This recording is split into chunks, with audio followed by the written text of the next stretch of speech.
Octubre de 1972, Santiago de Chile. A medianoche, un locutor informa que las tareas de búsqueda del avión uruguayo que cayó hace 10 días en algún punto de la cordillera de los Andes se suspenden. Dan por muertos a los 45 pasajeros y tripulantes y en febrero, luego de los deshielos, intentarán recuperar los cuerpos. A casi 4.000 metros de altura, en medio de las montañas, con 30 grados bajo cero, rodeados de nieve, cuerpos y partes de la aeronave, 26 sobrevivientes escuchan en una pequeña radio cómo el mundo les da la espalda. Esta es la historia real de la Sociedad de la Nieve. Jueves 12 de octubre de 1972, en Montevideo, Uruguay, el equipo de rugby All Christians, compuesto por alumnos y exalumnos del colegio Estela Maris, se prepara para despegar con destino a Santiago de Chile. Todos los años, la escuela organiza un intercolegial contra un equipo chileno. El año anterior habían sido locales, por lo que ahora les tocaba viajar. Para ir, decidieron parar entre todos un avión de la Fuerza Aérea Uruguaya. Como sobraban asientos, invitaron a familiares y amigos al viaje y así los 40 pasajeros más 5 tripulantes despegaron a bordo del vuelo 571 de la Fuerza Aérea Uruguaya. El primer tramo del vuelo fue muy pacífico, se la pasaron bromeando. Los jóvenes tenían casi todos 18 y 19 años. El ambiente era el de un viaje de egresados, pero una tormenta de nieve cercana los hizo aterrizar en Mendoza, Argentina, para pasar la noche y al otro día decidir si continuar el viaje. El equipo se desmotivó bastante, habían perdido un día entero, así que apenas amaneció fueron a pedirle al piloto continuar el recorrido. Como viajaban en un avión militar, este no podía permanecer más de 24 horas en territorio extranjero. Tenían que seguir su viaje o volver a Montevideo. Así que ese viernes 13 de octubre, el Fairchild F227 despegó nuevamente. Algunos cambiaron el lugar que tenían asignados el primer día. Los que iban junto a la ventanilla veían cómo la tormenta se intensificaba justo como lo decía el pronóstico. Una hora después del despegue, el capitán, pensando que ya habían cruzado la cordillera de los Andes, anuncia a la torre de control chilena que habían pasado Curicó, comienza a descender lentamente y se dirige a los pasajeros diciendo: «Señores, pónganse los cinturones porque vamos a bailar un rato». Casi al instante comienzan las turbulencias. El avión se metió en 2 pozos de aire que lo hizo descender más de 200 metros. Los jóvenes, divertidos, gritaban ¡ole!, como toreando a la tormenta, ignorando que en las ventanillas donde hace momentos se veía la tormenta aparecieron las montañas. Demasiado cerca. Los motores hicieron un ruido monstruoso intentando levantar la trompa con todas sus fuerzas, pero fue inútil. El avión golpeó el risco perdiendo al instante la parte trasera y las alas. La parte delantera descendió violentamente por la nieve y como si fuera un enorme trineo de metal avanzó 2 kilómetros hasta que por fin se detuvo. Poco a poco emergen de los restos de la aeronave. Algunos tuvieron suerte y salieron ilesos, pero la mayoría estaban gravemente heridos y otros tantos muertos. Como pudieron, llegaron a la cabina de mando solo para encontrar el cadáver del piloto junto al copiloto agonizando, mientras con su último aliento repetía «pasamos Curicó». Dato que, además de ser erróneo, era inútil porque estaban en medio de la nada a 3.700 metros de altura, rodeados de montañas nevadas sin la más mínima noción de ubicación. En la caída murieron 12 personas, algunos cuerpos permanecían dentro del fuselaje, así que se dieron a la tarea de retirarlos antes de que se ponga el sol para resguardarse. Con las valijas y fragmentos del avión improvisaron una especie de iglú, o más bien una caverna. La primera noche fue un infierno, habían restos de amigos y familiares por todas partes. Algunos sobrevivientes, los más heridos, estaban perdiendo la cabeza o agonizando. En la oscuridad total solo se escuchaban gritos desgarradores, susurros moribundos y los que salieron ilesos sufrían apunamiento.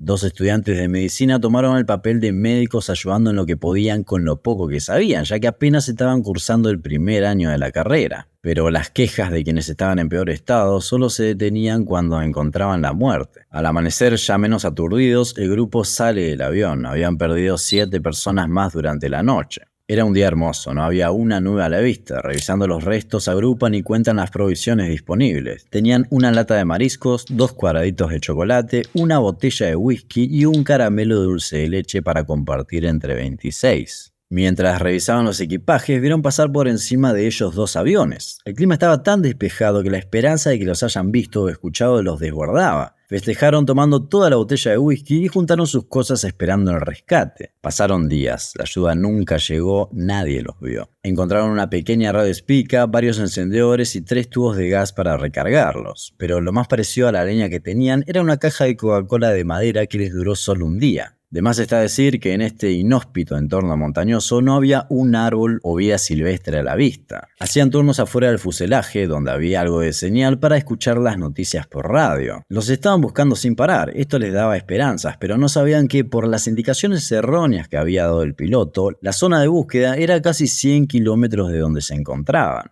Los días pasaban, la ayuda no llegaba y la cantidad de muertos debido a las heridas, la falta de alimentos y a las duras condiciones que enfrentaban era cada vez mayor. Estaban en plena primavera, iban con jeans y mocasines, no estaban preparados para las temperaturas de entre 25 y 30 grados bajo cero que hacían las montañas. El sol les lastimaba los ojos y la nieve les quemaba los pies, así que fabricaron lentes de lata con ventana y zapatos de montaña usando medias y botines de rugby.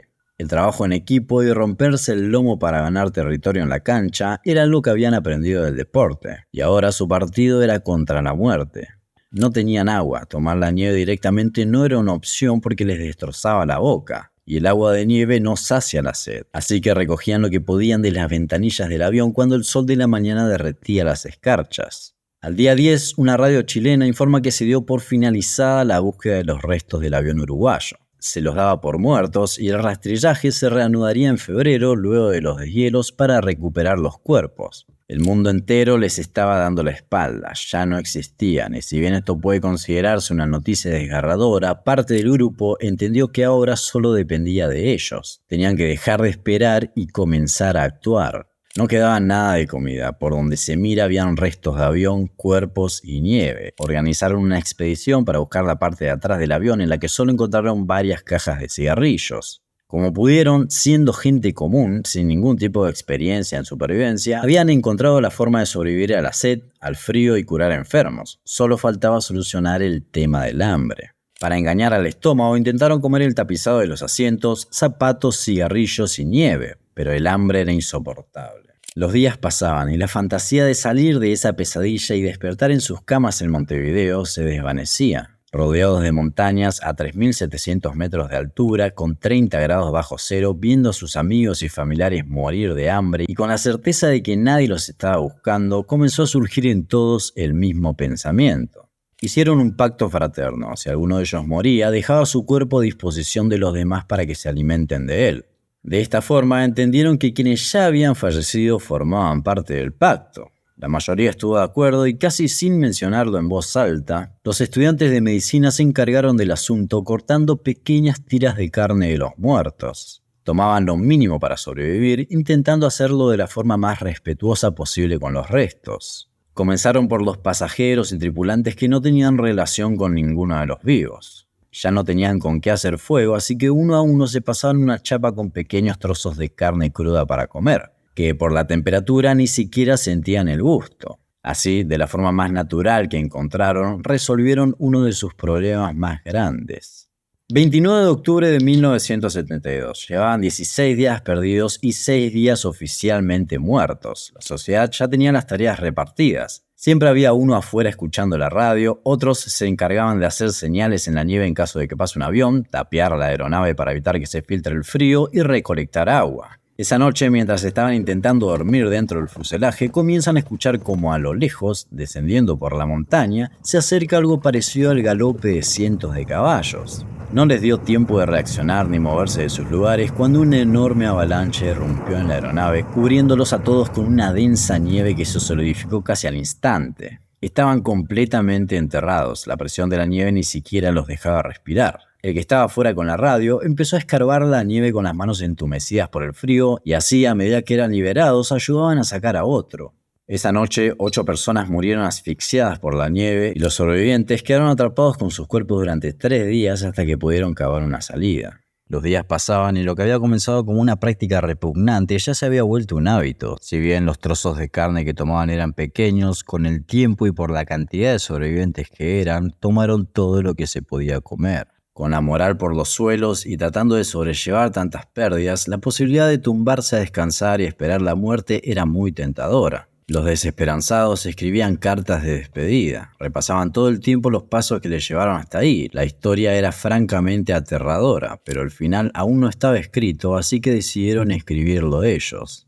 Fernando Parrado, Antonio Vicentín y Roberto Canessa fueron los 3 designados para la expedición final. No solo por ser los que estaban en mejores condiciones físicas, sino que también eran quienes habían liderado el grupo desde el principio. Su espíritu nunca se había quebrantado. Desde que se ofrecieron, toda la Sociedad de la Nieve trabajó para aportar a su travesía. Los equiparon con los mejores abrigos, medias, pantalones e incluso el mejor lugar para dormir estaba destinado a ellos. Recolectaron agua durante semanas y por las dudas les guardaron papeles y lápices. Pasaban las noches mirando las estrellas, intentando encontrar algún indicio de hacia dónde caminar, pero era inútil. Lo único que sabían era que estaban en medio de la nada, rodeados de montañas, así que decidieron dirigirse hacia donde apuntaba el avión. Por lógica, en esa dirección debería estar Chile. Al día 60, Numa Turcati, quien desde el principio había mantenido al grupo en marcha planteando nuevos objetivos y ayudándoles a cumplirlos, murió por una infección en la pierna. Su partida afectó tanto al grupo que decidieron adelantar la expedición final y ponerse en marcha. Aún estando ausente, Numa los mantenía activos.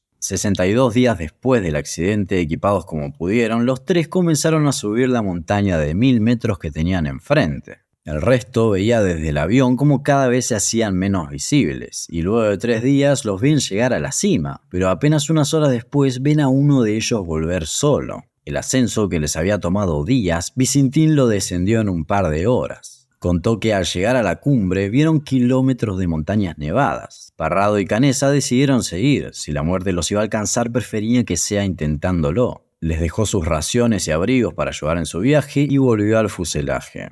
Un pie adelante del otro. Toda su vida se resume a este momento. A cada paso le ganaban terreno a la montaña y sobre sus hombros no solo estaba su destino, sino también el de la comunidad que dejaron en la montaña. Atados por una soga, marchaban convencidos de que desde la cima habían visto a lo lejos, en el horizonte, justo donde el blanco de las nubes se funde con la nieve, el color verde. Ni siquiera estaban seguros de qué había allí, pero algo les indicaba que era la salida. Caminaron durante días hasta que llegaron a otra montaña de unos 4000 metros de altura. Subieron con sus últimas fuerzas. Desde la cumbre vieron como a los pies de la montaña la nieve se fundía poco a poco con el verde de la naturaleza y un pequeño río les daba la bienvenida. Canessa ya no tenía fuerzas, se quedó en la cima y Parrado bajó la montaña donde del otro lado del arroyo vio a un hombre que había llevado a pastar a sus ovejas. No tenía fuerzas para gritar y el ruido del agua imposibilitaba la comunicación, así que escribió una nota y se la arrojó por encima del río, atado a una piedra donde decía: vengo un avión que cayó en las montañas, soy uruguayo, hace 10 días estamos caminando, tengo un amigo herido arriba, en el avión quedan 14 personas heridas. Sergio Catalán, el arriero, le arrojó 4 panes, le dijo que iba a buscar ayuda y cabalgó más de 10 horas hasta el pueblo para avisar a las autoridades.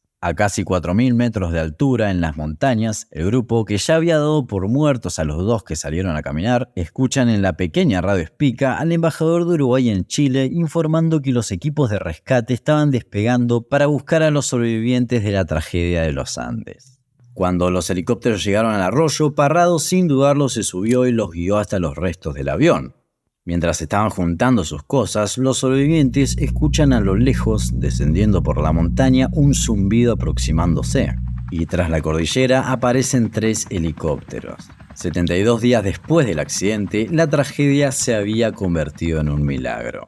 El avión había caído en territorio argentino. Sin saberlo, atravesaron 38 kilómetros en terreno montañoso durante 10 días, pasando la cordillera de los Andes a pie en dirección a Chile. Tras volver a Montevideo, sus vidas cambiaron por completo. La National Geographic la consideró la historia de supervivencia más grande protagonizada por gente común. Se escribieron libros, documentales y películas. Una de las más conocidas es Viven, de 1993, pero esta tiene una mirada mucho más hollywoodense de la historia, a diferencia de La Sociedad de la Nieve, de 2023, dirigida por Juan Antonio Bayona, director del Orfanato y lo Imposible, quien relata la historia de una forma respetuosa y toma más en cuenta a quienes perdieron la vida en la tragedia. Muchas veces se habla de esta historia dando demasiado interés al tema de la comida, pero esa mirada amarillista y morbosa del asunto ignora que fueron más que eso. Fueron un grupo de personas aferrándose a la vida.